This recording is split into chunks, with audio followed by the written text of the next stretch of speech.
حضرت بنو سلیم کے ایک آدمی سے روایت ہے، انہوں نے کہا رسول صلی اللہ علیہ وآلہ وسلم نے انہیں میرے ہاتھ پر یا اپنے ہاتھ پر شمار کیا، فرمایا سبحان اللہ کہنا نصف میزان ہے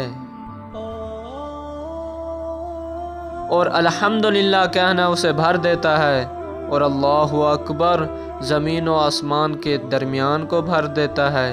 روزہ نصف صبر ہے جبکہ طہارت نصف ایمان ہے۔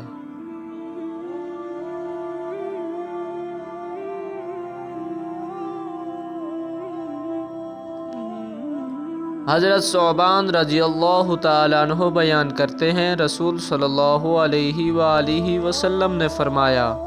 درست رہو اور تم اس کی طاقت نہیں رکھتے،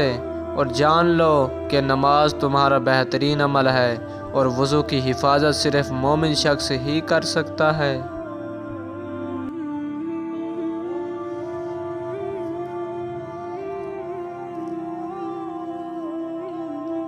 حضرت ابو ہریرہ رضی اللہ تعالیٰ عنہ بیان کرتے ہیں، رسول صلی اللہ علیہ وآلہ وسلم نے فرمایا مومن کا زیور وہاں تک ہوگا